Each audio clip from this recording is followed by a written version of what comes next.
Hello, ladies and gentlemen, and welcome back to the RENNSPORT Community League. We are here in episode 2 of season 5. Yes, we are already in season 5. And today we have so much to talk about, and luckily I'm not the only voice you need to hear today, because I think that would be a bit annoying after some time. That's why I'm joined by Tim Island once again. Hello. But it was fine to leave me alone for 90 minutes to talk. That was... I mean, I didn't quite leave you alone for 90 minutes. You didn't, though. You did come in and join me at the end. But, yeah. GT3's Nürburgring. New stuff on the GT3s. We have a very interesting grid here today, because we have not only one grid, let's put it that way. Yeah, in generally, improvements on the game, some stuff to talk about generally after yesterday's update and announcement.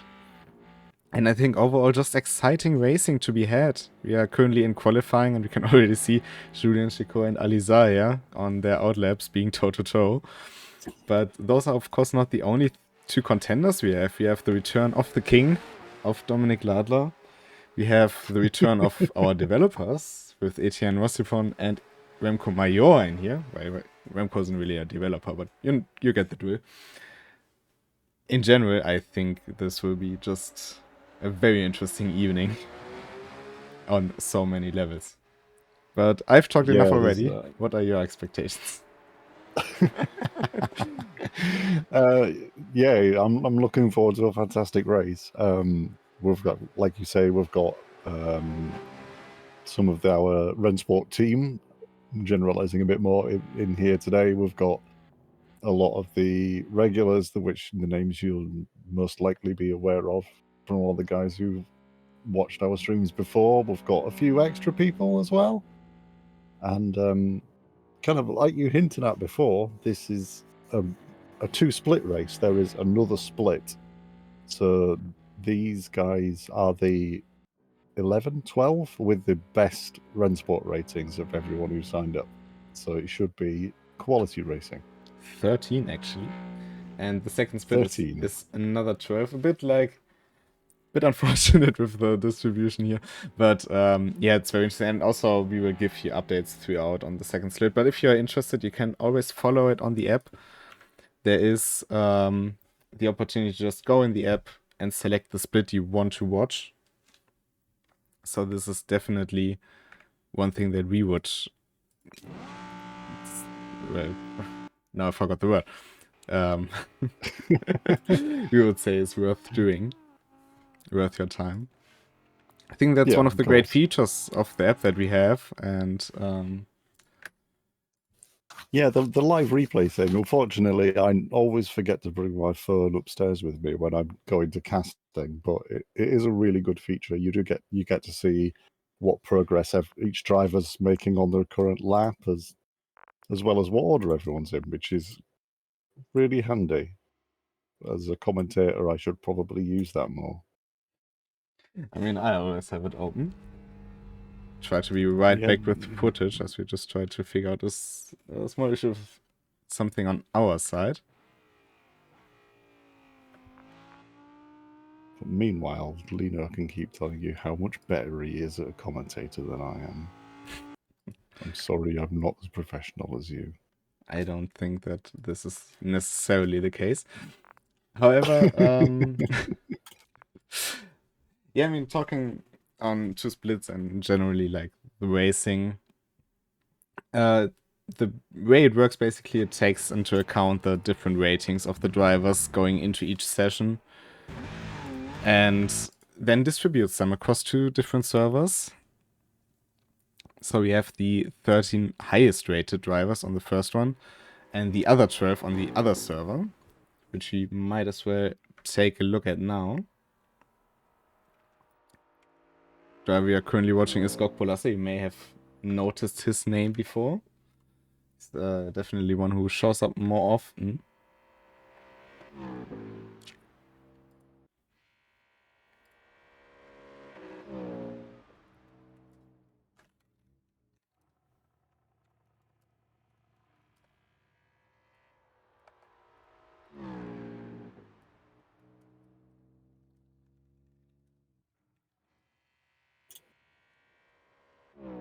So let's take a look at what they are doing in this split so far. You can currently see Mike Hurkacz in P1 on a 58-0. That is a strong time. Gok Polassa is on an improvement lap.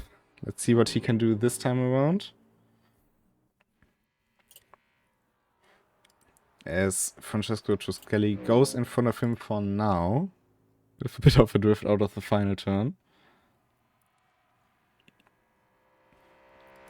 He said he struggled a bit with oversteer in the BMW, with understeer rather in the BMW. But Hurkacz goes even quicker, 57.9. Meanwhile, if we take a look at our timing app, on the top split, Remco Major on a 55.487 in front of Rwanda and Hurt at 56.4, followed by Ladla, Zaya, and Onyemachi. The top 9 all doing 157 or faster.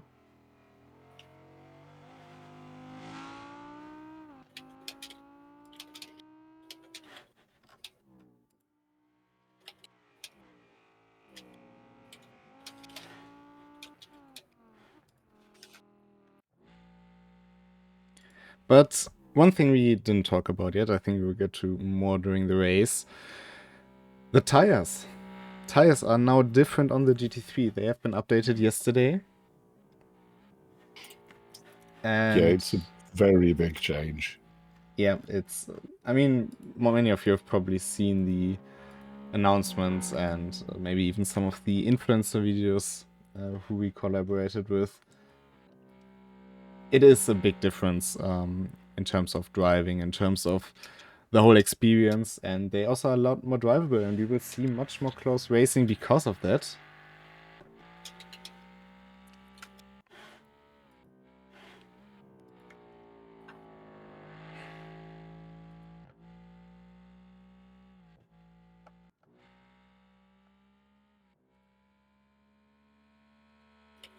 But currently, still Mike Hurkacz up top, Francesco Toscai. I think he improved, but on an invalid lap. Sven Rilling with the indicator to the right active, but Gok Polassa goes second now. Puts it into the pits because he's probably not going to finish another lap here.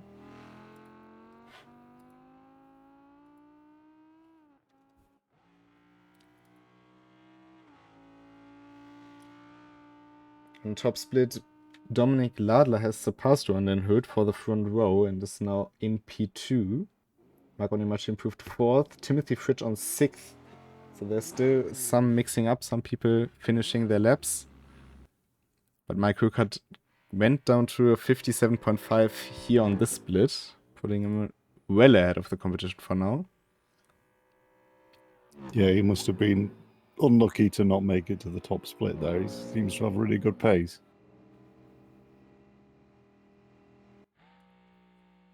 The incredibly unrealistic BMW, as you mentioned earlier, has been indicating for a long time.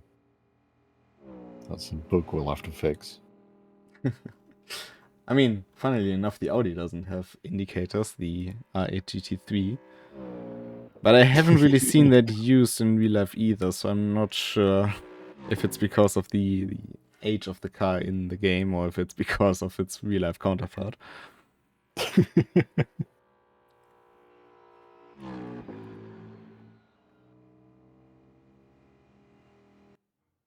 Plus he's using the Beta livery, which I like the Beta livery. I prefer the Beta livery over the Beta winner one, but that might just be me.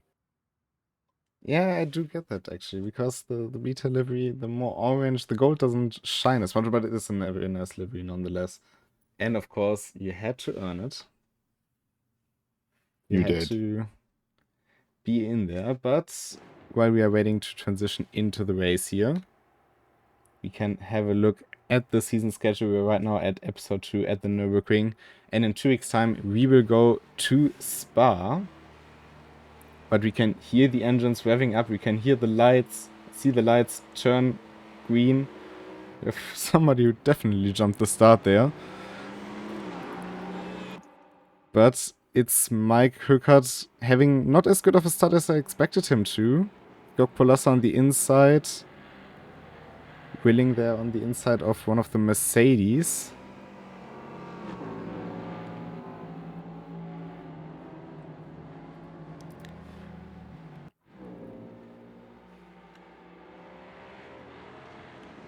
There we go.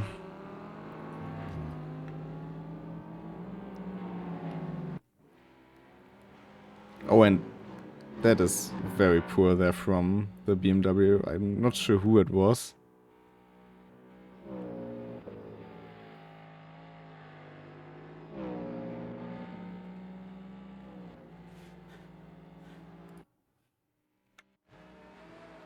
Some further issues behind. Valentin Walter.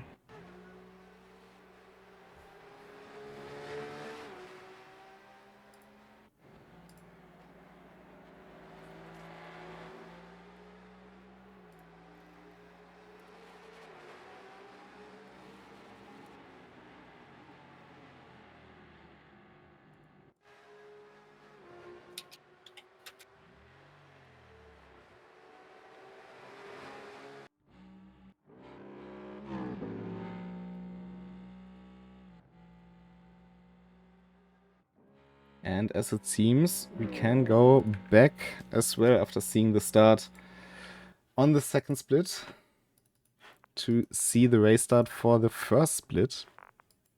Of course, a bit chaotic.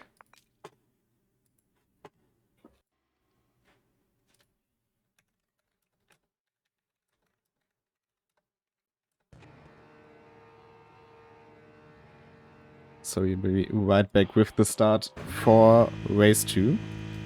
Or for race 1, but on split 1. That was some confusion on my end. Perhaps.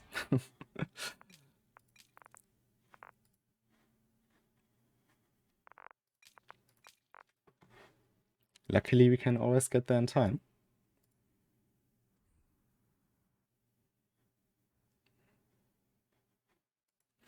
But yeah, I mean, maybe going over the qualifying results for the top split before we go into the race.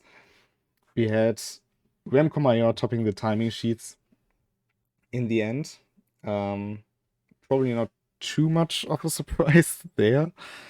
Dominik Ladler in P2, Ronan Hood in P3. They were separated. Or let's actually put Mark Onimachi into that as well. Major on a 55.2. He was quite well ahead of them, but Ladler, then Hood, and Onimachi within 0.2 of a second. So those are really close together. And then you have a whole bunch of laps in the 57s. Aliza, Timothy Fritsch, Etienne, Enrico Bräuniger, and Julian Checot. And further in the back in terms of lap times, they're the consistent drivers. We've been talking about it the last time around. They are not necessarily the fastest, but they are always in the mix, basically.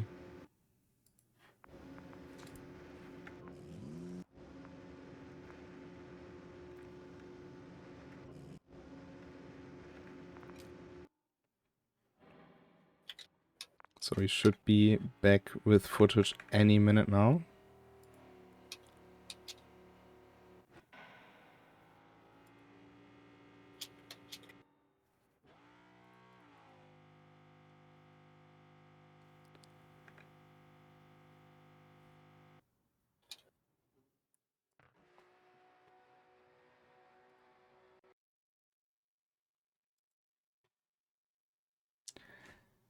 If you have to predict, because Ronan Hood was talking before the stream about you cursing him, Tim. Now that we still have just quite a bit of time. How about you say your predictions for this race? Well, I mean, I have previously said that Remco Major is uncursable as he's too fast, but he is very quick. I would expect him to definitely be battling for the top 2 positions, if not first. But I'd also expect probably our good developer friend Etienne to maybe gain a few places through the race. That is a very fair point to make. But how about we find out by watching, and this is exactly what we're gonna do now, as we go back to live footage for the race start. We see 13 of the highest rated drivers in RENNSPORT. This one should go much more smooth than the other one. As we can hear the engines rev up, we can see the first red light coming on. And we go racing here at the Nürburgring for episode 2. And it's a good start from most people. Dominik Ladler immediately under pressure from Ronan Hood, who has done a fantastic start today already. Then we have Alizai around the outside. The beta winner livery Porsche. A bit of contact between Ronan and Ladler here. But other than that, it seems to be going fairly well. I don't think Rowan wants Remco to get much of a getaway at the beginning of the race, but unfortunately he did jump the start a little bit and got a drive-through penalty. Oh, that's unfortunate. And he spun around as well. So, a really bad start for this race for Rowan Dan Hood. Alizai also, he touched with Rowan, I think, going into Mercedes. Munera under pressure from Bruno Weberis.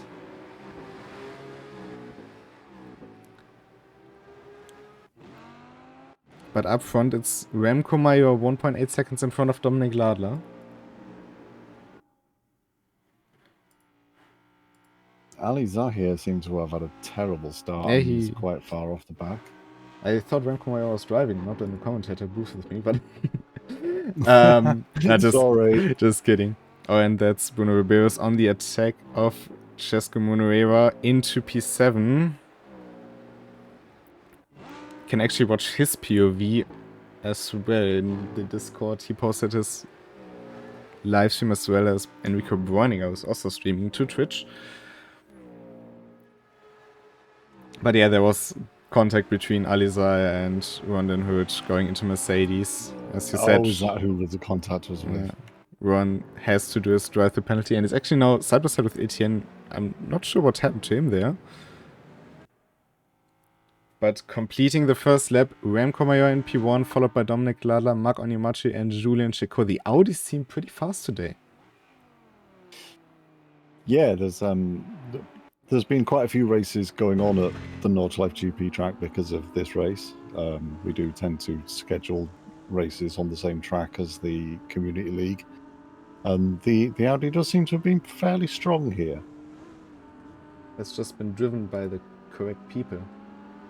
Well, yeah, I mean, it's difficult to judge its strength based entirely on the pace of one Remco Major.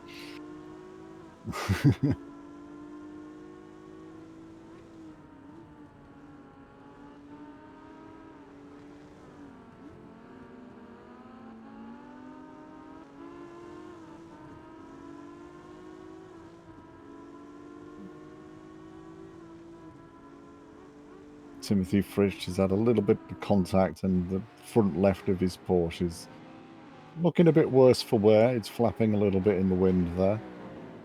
Might have been caught up in a bit of a wreckage there with the spinning cars. Maybe, yeah. Doesn't seem to be bothered by it.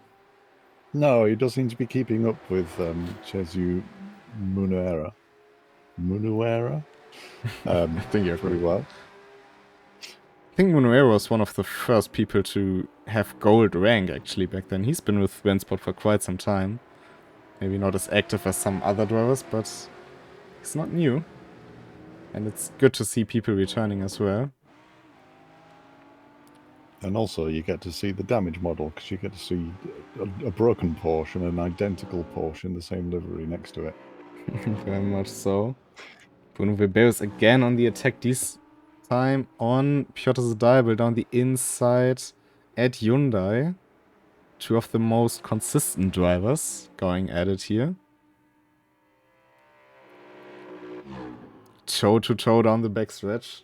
Or door handle to door handle rather. Down. It's good to see Piotr Zadybel up in a fairly decent position early on in the race. He's always one that sneaks through later on. So it's good to see that he's had a fairly decent start and he's up there fighting with people. Yeah, pretty much so. I mean, the race is long. There's still lots to change, but yeah, he's in a good position. He made it through the start very nicely, I think. He didn't have as much luck last time around.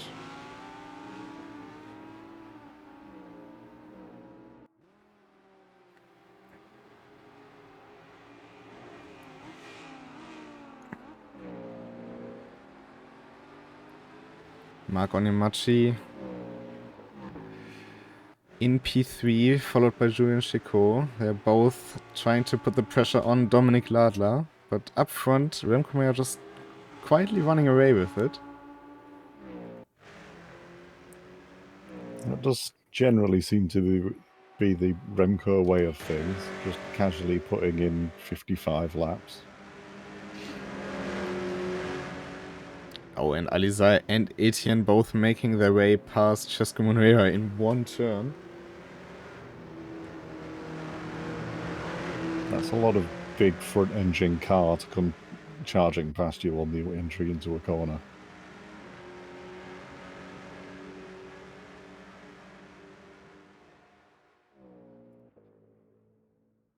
I mean, you kind of have to be bold with this grid to really make a move.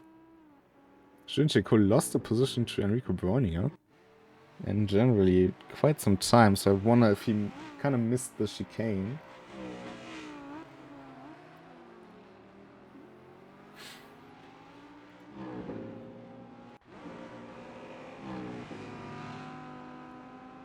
And Julian Chicot does seem to be fighting back. The gap's shrinking a little bit, so it was maybe a bit of a mistake from Julian Chicot, and he's regaining his pace.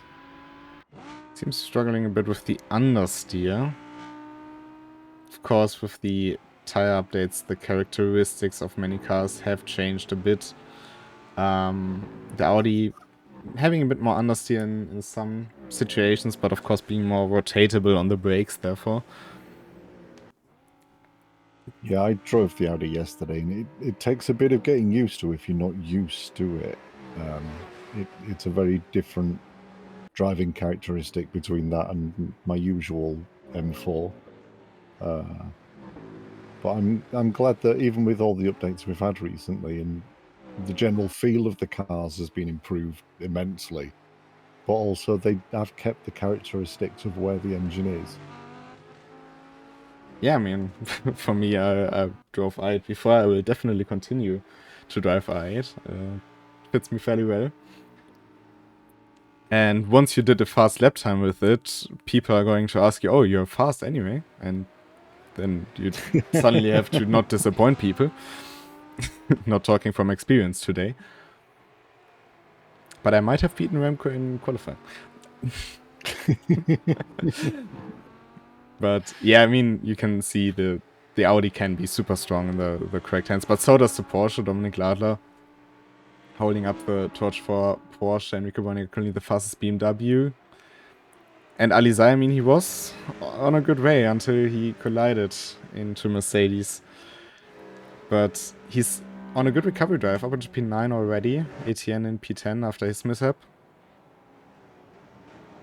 Oh, I presume mishap, because why would you else lose about 8 positions? Ronda a bit further back because of his drive-through penalty, but he is charging at the minute. He's done the last couple of laps in 156s, and he's got a lot better pace than a fair few amount of the people ahead of him. So he'll be looking to make some places up as the race goes on. Timothy Fritsch here with a beautiful move to get past Piotr Zadaibo. And Alizai will be the next one to knock on the BMW's door. Well, probably not knock, but get past it. Oh, diving down the inside. Very bold move there by Alizai. That was a bold move. I wasn't sure that was going to come off clean for a second there. I can only agree on that statement. I wasn't quite convinced that he would get it stopped in time. But in the end, he did. And it was a beautiful move there. One thing long-standing listeners to our broadcast will probably be thinking, we haven't mentioned fuel yet, and there is a reason we haven't mentioned fuel. Due to a bit of a bug in the update, the refueling in-car menu kind of stops some of your inputs working, so we have disabled fuel for this race. So don't expect many people to be stopping for fuel or tires. They probably won't. Indeed. We are working on resolving the issue as soon as possible, as well as some other issues that plopped up. But this is definitely not keeping us from having fun here. I mean, this race so far. No, definitely not. Oh, Alizai now down the inside of Timothy Fridge, making it a quite simple move. A bit of contact there with Timothy Fridge's front left, where, I mean, there's not much front left on Timothy Fridge's car. Said left very often there in the short mode. He was maybe trying to bend it back into place.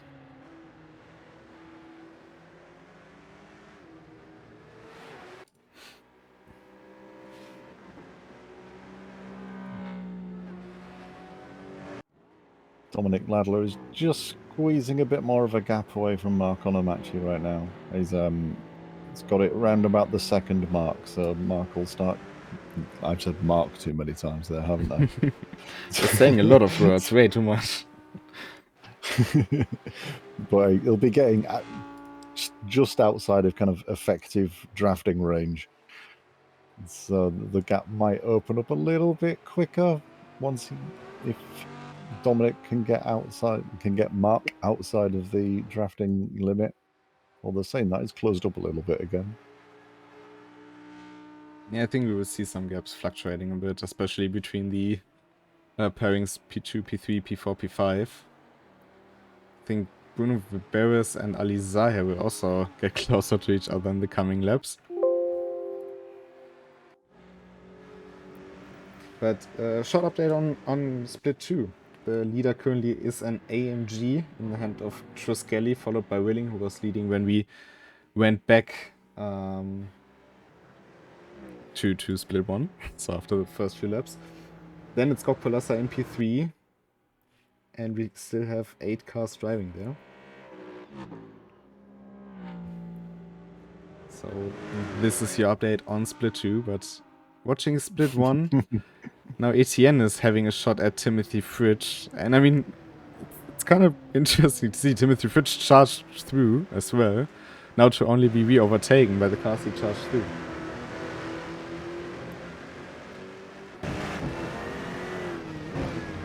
Yeah, people haven't had a lot of time to get used to these new tyres, so I'm expecting experience to factor into it a little bit, shall we say, and you might say Etienne's got more experience on these tyres than anyone else in the field. Just a slight bit. Our Timothy Fridge nearly losing it there through port, but catching it.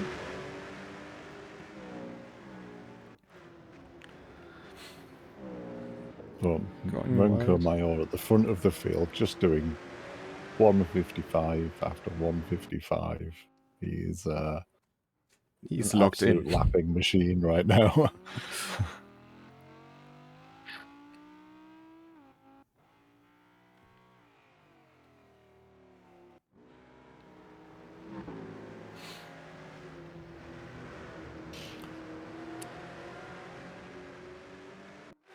Rondon Hurt now on the back of Cesco Munuera for P11 and just diving down the inside. Bold move, but we are not used to anything else from the Dutchman. It was a perfect opportunity for you to mention your favourite livery there. Actually, we have multiple of those in here, and they are my favorite. Yeah, I mean, I could now talk about everything again that we've talked about already, but I do really like them. I know there are people who don't really like them, but I really like them. So I won't listen to anybody there telling me different. That's fair.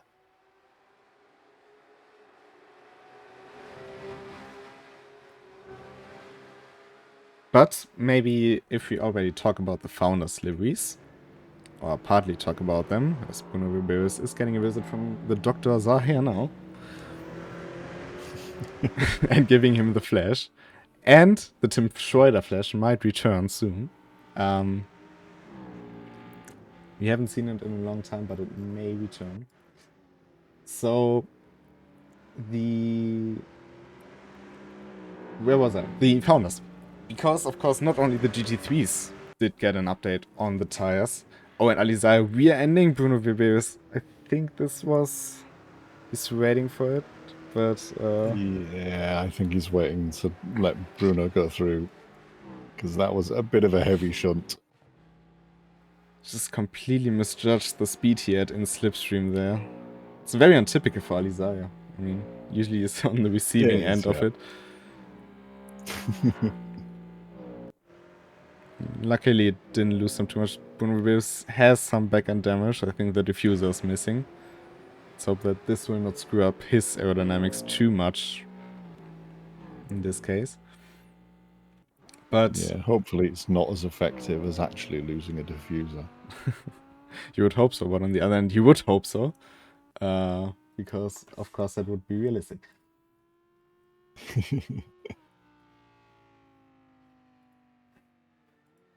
But yeah, it's as you were alluding to before, it was not just the GT3s that have been updated with the latest patch up to 1.12.12.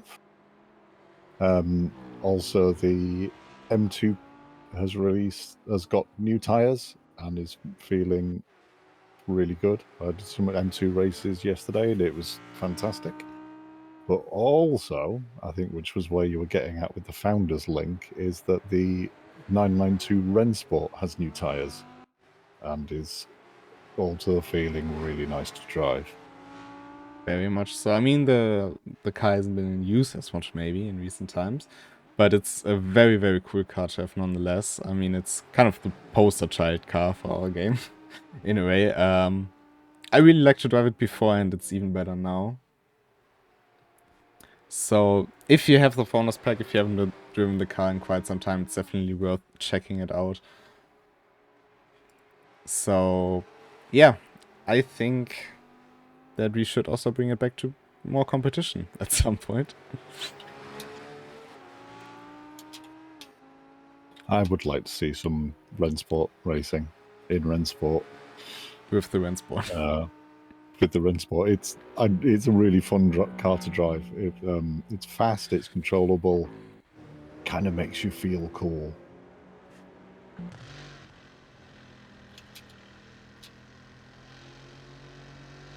Now back on board with Alizaya.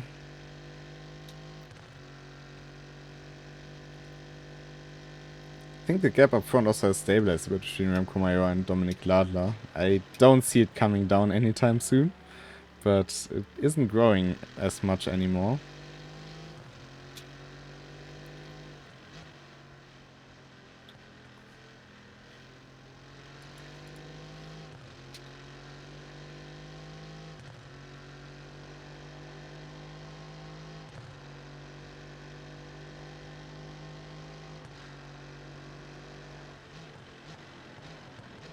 And this time launching it down the inside into turn 1.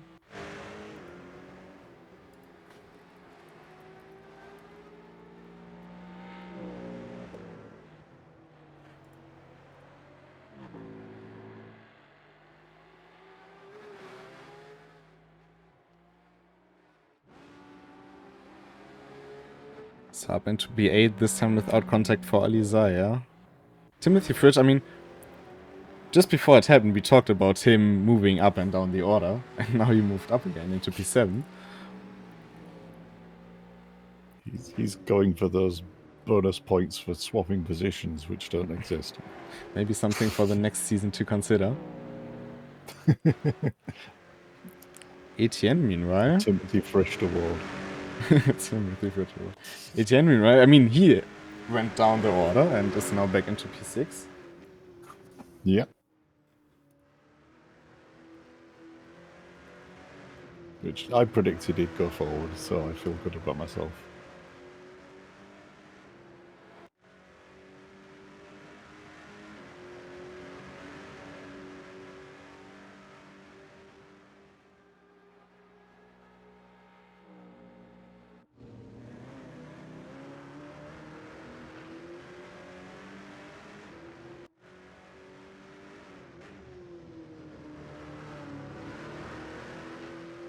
Meanwhile, Dominic Lala also seems to have been able to slightly get Mark Onyemachi from P2 to P3. It's gone to about 1.5 seconds, so it's not quite set in stone yet how the race will end. It's definitely lots left open to happen, but I think now we will see some pace setting in, some lap times establishing themselves. And if you look at the map on the relatives, we basically have one close pack left from Timothy Fridge to Bruno Viberis. Yeah, there's a little pack there. I've got Rowan working his way through the field a little bit more. He's just catching up with Piotr Zadybal now. He's obviously got a fairly decent pace right now, so I'd expect him to be able to get past Piotr. And he just has. Yeah. Maybe this is the opposite of commentators cursing. So which is look best? Is it the Porsche or the BMW in that livery? I've elevated the discussion. I mean, I think BMW looks better, to be honest. Down to opinion. But one thing I want to go back is that he was afraid of you cursing him. You didn't curse him at the start because you were saying Remco was the favorite, and now he has had a terrible race start. So maybe next time it's maybe a reverse cursed him. Yeah, indeed. So we are not quite figured out with that system. It's still needing some adjustment, I think, but it definitely exists.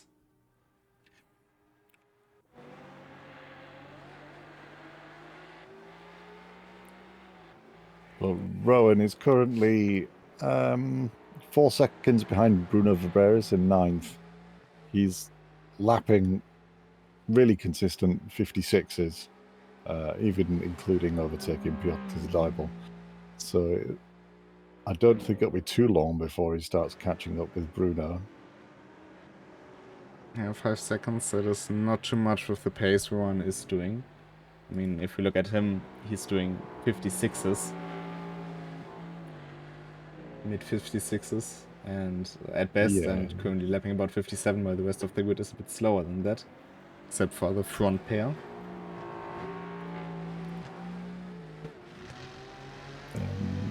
Mark Onyemachi closing up the gap really rapidly to Dominic Ladler there. I wonder if Ladler made a bit of a mistake. Yeah, indeed, it's suddenly down to 6:10. But that's always a bit of a give or take. It isn't as easy to overtake here on the Nürburgring. You have lots of good opportunities to go side by side and stuff, but to actually finish the overtake, it's a different story. Great for raceability, but not easy to pass. This isn't Jeddah where you can just fly by, basically. Here you really have to fight for the position. I think that's also now what Alizar finds himself in. He's now right behind Timothy Fridge, but getting past. Yeah, he does seem to have got behind Timothy Fridge, but doesn't have the raw pace to immediately muscle past him. So you've got to use a bit of racecraft, try and figure out where you're going to make your overtake and put all your effort into that one overtake rather than doing lots of little ones. Lots of little attempts, anyway.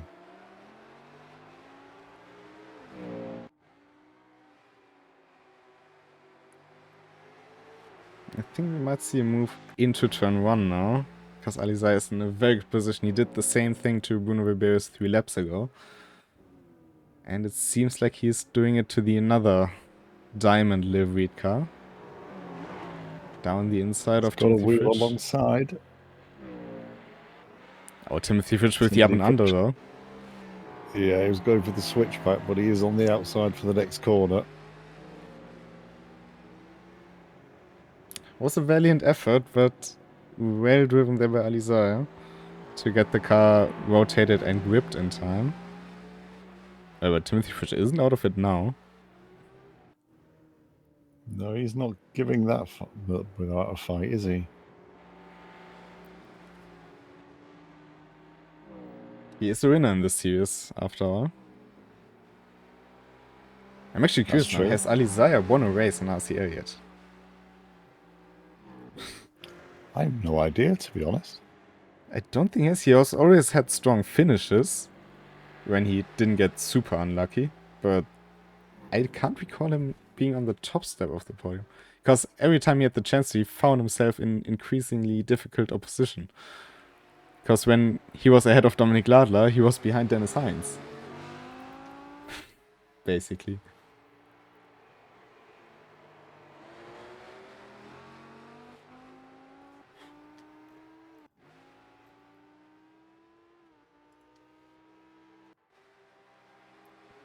Marco Animacci again lost a bit of ground to Dominik Ladler. This is what I said.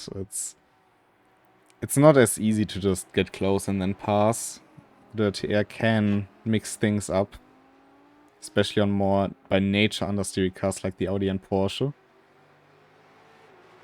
And we've talked at length before about Dominik Ladler and his ability to defend lines. He's a guy who knows what he's doing.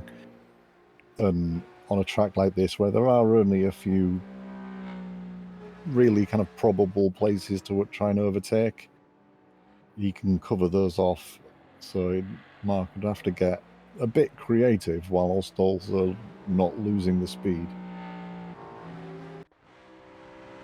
Julian Jacobi in pretty much the same dilemma as Marco Animacci with Enrico Bräuniger in front of him, who has a bit of damage to the front right, but Enrico knows what he is doing. He has good pace. Julian Jacobi might be a bit faster, but he can't get past. Nope. And of course, you don't have to let them past. It's entirely up to you. With 18 minutes of the race left, you may well just fancy trying to keep them behind. I mean, it's not like he's going to be making up the 11 seconds to Mark on a match anytime soon. That is very unlikely. So you could see that Enrico Bräuniger hit the curb with the rear axle there, going through Schumachers and just kicked the rear end out. But nice catch there. I think one thing that many people don't really talk about when it comes to GT3 is that different cars are better and worse in defense and offense, basically. Of course, with a car like a BMW, it's right as Julian Chico now dives down the inside. Can he make it within the track limits? Yes, he can. He blocks Enrico Bräuniger from having a good run. But can he keep it in front on the front stretch here now? That will be the big question. Again, a bit of contact. Enrico was very close to his bumper there. He's definitely wanting to try to make something happen on this back straight. Front straight. Not quite able to get close enough.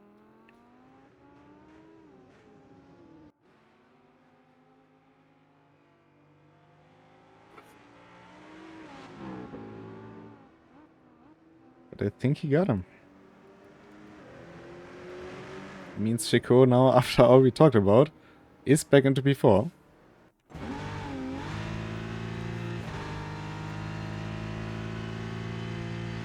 And I think Rondon Hood is getting close to Bruno Weberis now as well. Yeah, he's right on his bumper coming through the stadium section.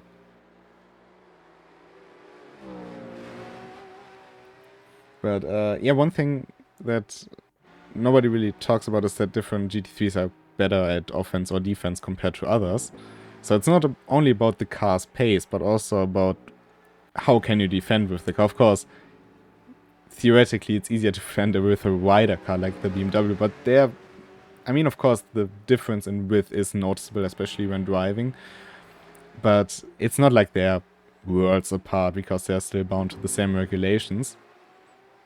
And if you think about the Porsche and Audi, for example, mid and rear engine, they can get the power out of turns very well. Meaning you can defend quite nice, because every time somebody gets alongside you out of a slow turn, you usually have the chance to outdrag them, as Ronan now goes down the inside of Bruno Weberis. Also a part where the Porsche and Audi are a bit better in terms of braking distance compared to the heavier and bigger cars like the AMG, BMW and Aston Martin. But on the other hand, in longer sweeping turns, medium speed turns especially, of course you're gonna have a better time in a front engine car. Bruno Weberis is having a look down the inside.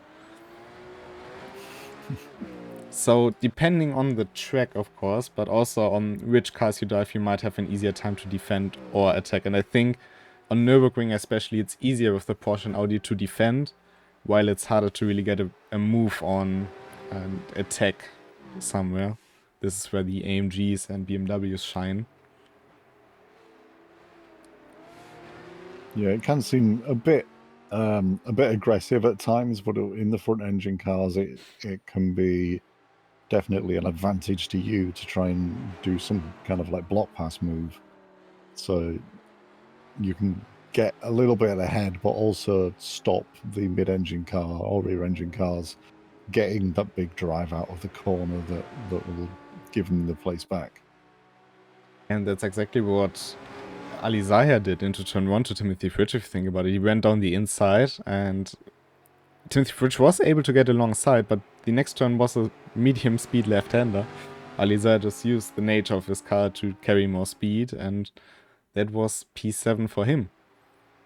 So knowing your car, knowing the characteristics, the strength, the weaknesses is really key to a race like this. Probably most on the Nürburgring than on most other tracks. On Spa, Jeddah, the very fast tracks, it more comes down to confidence, I'd say. Yeah, there's maybe a bit more racecraft involved here than at some of the other tracks. I actually like the Nürburgring GP circuit. Unpopular opinion. Well, we share that unpopular opinion and both be unpopular with it. But yeah, I really like this track for those reasons. It's a very different kind of GT racing that you would see to the likes of Spa and Monza. Spa and Monza is all about getting super close to each other, being on the edge of the cars. Nürburgring is more strategic, I'd say, while at the same time being more about the fight itself than about the overtakes. Yeah, I'll agree with you there. I mean, we've seen side-by-sides quite often today, just proving the point, I think. Yeah, and I think the differences between the cars like this, I think they're a bit more apparent in the new tyre model, and the pace of the drivers is a lot closer together than we've previously seen. So knowing your car and knowing your opponent's cars and what your strengths and weaknesses are, I think is going to become a lot more important going forward in the RENNSPORT races that we do, and I think it makes them more interesting and more exciting to watch. Yeah, all cars still on the lead lap. Just proving what you just said there.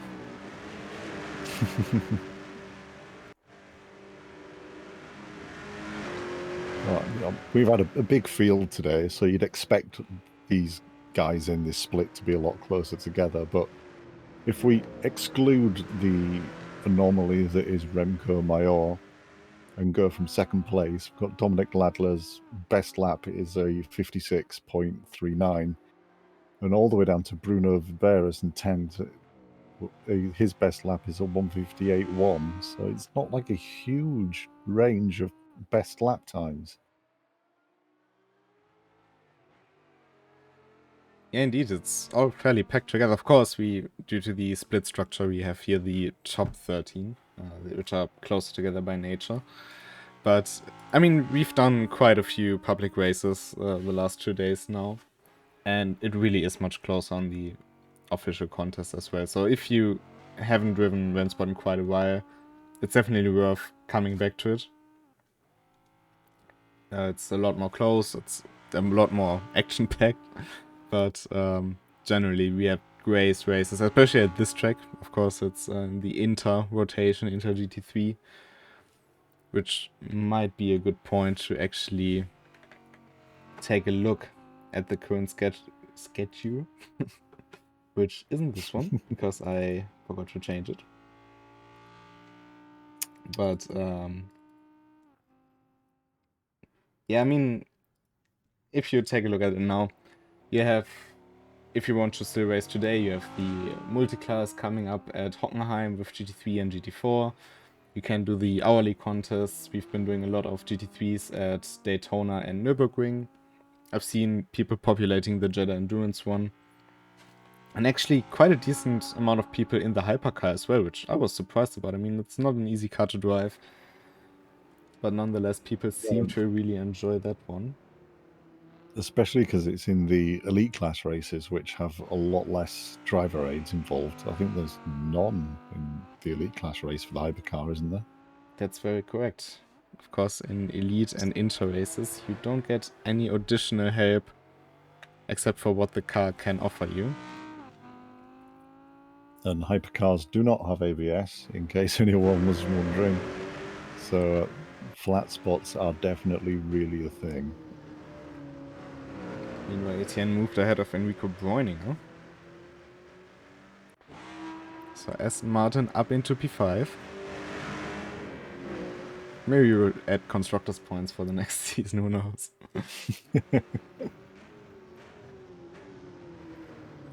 Hakonamatchi's still behind Dominic Ladler. That gap fluctuating a little bit backwards and forwards, but he's just not quite in range to do anything about it when it comes into a corner. 10 minutes left of this race, he's going to have been sweating through all this concentration. Yeah, of course, Dominic has a bit of catching up to do in the standings, which we also haven't talked about yet. Because Maximilian Dehn is leading that on 34 points after the last race, which had a huge turnout as well. Warren Hood on 29. He's currently in P9, so just a few points for him. Timothy Fridge currently a bit up in the road, P8. Enrico Bräuninger, we've just seen him P6. So it's not like his main opponents, except for Julian Chico, are scoring that big here. So this might be a good point for him to catch up in the standings. Yeah, the point standings as they are based on the number of people in your split, not in the race overall. So in some ways, this being a 13 driver split is great for us because it gives 13 really great drivers to watch. But if you're looking to make a big fistful of points, it's maybe not the ideal situation for you. You still get the bonus points for the top positions, which are fixed basically, Yes. so you'll always get your certain turnout in points. And I mean, we will see over the season how this system will work out, but so far I think it was definitely worth switching. Yes, for sure. It's definitely been a better point system than we've used previously. And it's led to some really great, well, so far anyway, it's led to a pretty exciting championship. So I'm looking forward to see how it goes towards the end of the season, how close everything is.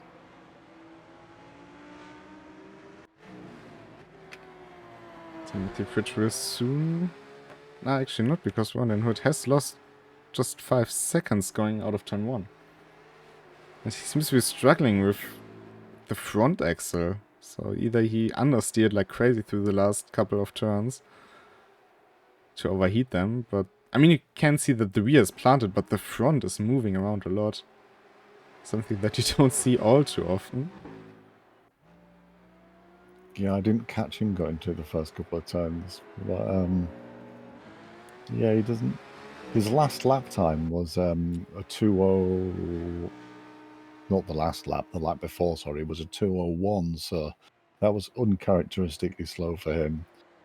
And then his last lap time, his actual last lap time, was a 1:58.7, which again is a little bit off the pace he has been doing recently. So maybe feeling his tyres a little bit after pushing them so hard for the last 40 minutes. Yeah, I mean, he's been pushing very hard to recover from that start of the race. Meanwhile, Onyemachi is much closer to Dominic Lallam for more consistent times. I wonder if he just backed off a bit, getting the tires into the right window, even though they're not as punishing anymore, they do make a difference. And now is waiting for his chance to strike at Dominic Ladler, basically, without giving him the chance to repent. Bruno Weber is making some lunges on Rowan the Hood now. I mean, those two He's have met previously. Yeah, sure. They're definitely not strangers to each other. And driving really respectfully, which is always nice to see.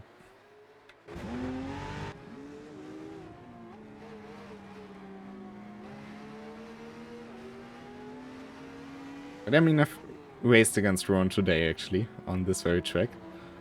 And I don't know, something just kind of feels off watching him right now. Seems like he just can't quite put the power down the way he wants. He's always getting on, getting off. Just maybe out of the groove for now. He just has to find his mojo again for the last 5 minutes. Seem to be, his lap times do seem to be slipping a little bit. So he's definitely going slower than I would have expected him to be going at this point. We'll keep an eye on it, definitely. Also, I'm curious to see Julien Chicot and Etienne getting closer to each other, because Etienne is on the faster lap times by a few tenths. With only 5 minutes left to go, but the gap between the two of them is only 1.5 seconds. I'm not going to say anything about Julien Chicot's driving. I'm sure he'll be fine.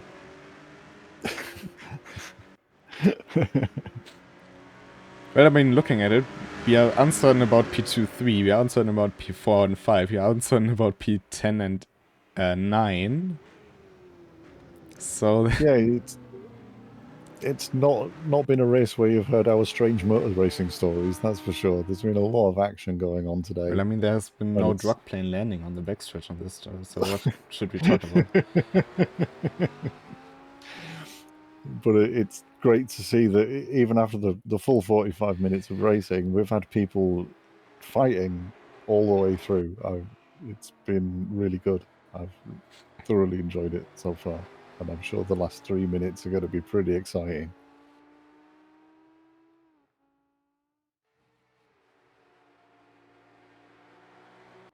Oh, and Timothy Pritch has lost positions to Ron Hood and Bruno Verberes. Not quite sure what happened there. Does seem like there's no new damage to the car, so maybe Spunny's now putting pressure onto Bruno. Which I'm sure Ron Hood will be thankful for, because it gives him a chance to scamper off down the road a little bit and get a bit of clean air.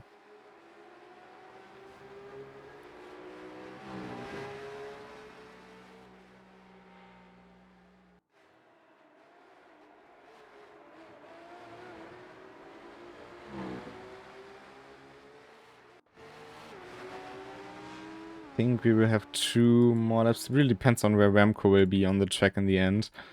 I mean, he's currently, if we take a look, going into 4th, or into the beginning of the Grand Prix part of the track. Yeah, it will be tight. I think it will be 2 more laps after this one, or with this one, basically. Yeah, I agree with you. I think you'll have 1 more lap after this. So Bruno Verberes, Ron Hood, Timothy Fritsch in a bit of a train right now. They're so close together. But so are Chicot and Etienne. Too much action, guys. Spread it out a little bit.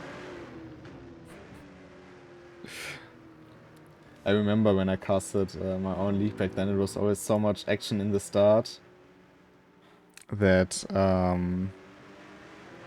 you couldn't really know where to go. Yeah. It's very difficult at the beginning of a race. There's so many fights going on.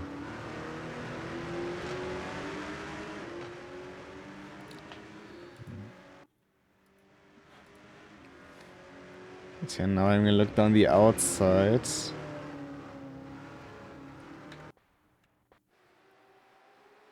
And the train getting even closer together from P8 to P10.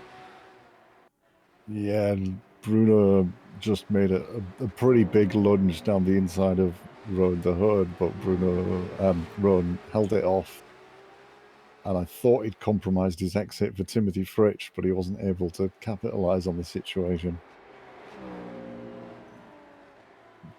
Bruno making a good case for renaming it the Bruno Verberes Flash at the minute. He's He's going This- ham on that flash button.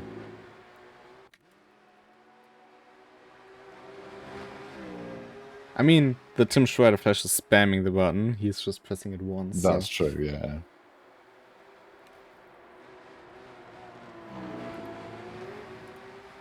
There's a notable difference in it. But yeah, we are now in the last lap. And I'm not quite sure where to follow first, because now Etienne down the front stretch, I don't think he will be quite close enough to make a move on Julien Chicot. So let's get back to the fight for P8, 9, and 10.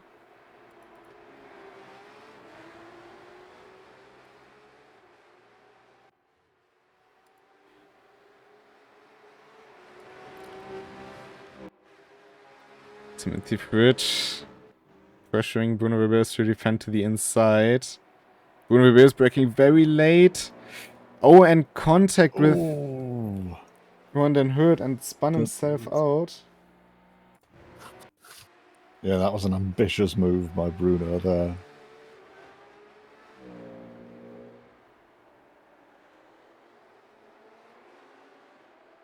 I mean, luckily there was not ultimate time, and I think that basically sealed it for P8. Remco Major crossing the finish line to finish this race in P1.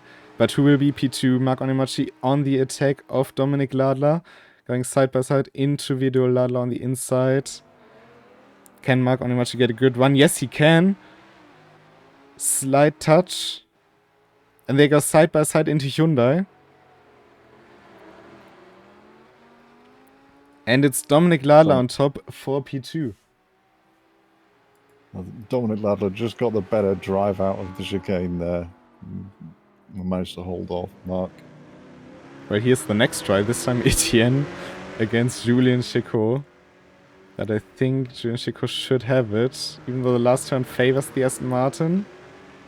Oh, a nice drift there from Etienne, but it will be just enough for Julien Chicot to come home in 4th. Enrico Browning having a much less action-packed finish. Same goes for Alizaya, who's salvaging the start of the race to P7. And our fighting pack will finish Ron Den Hurt, Timothy Fridge, Bruno Ribeiros.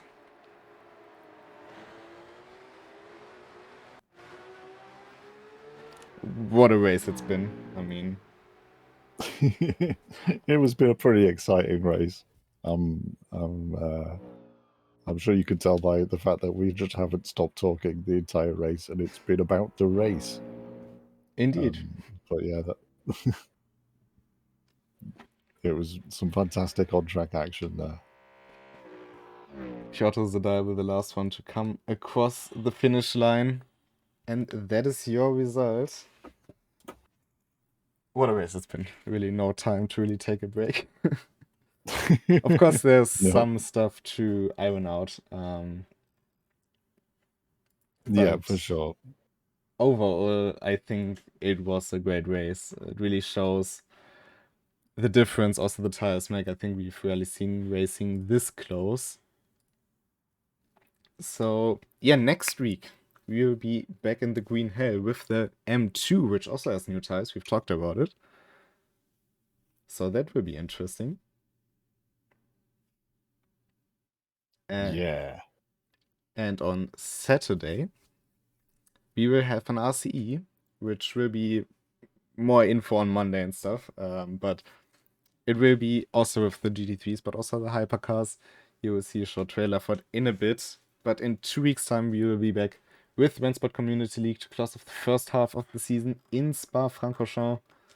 And, I mean, we've talked about it. This will be different kind of racing. It will be much more action-packed, even more than this one. Even though maybe a bit less strategic. But that's not a big issue, I think, in this discussion. So, I'm looking forward to it. Do you have any final words you want to tell? No, it was a brilliant race. Anybody out there who hasn't tried out the new tires yet, go give them a go. They're really good. Indeed. And until next time, have a great one and goodbye. Goodbye.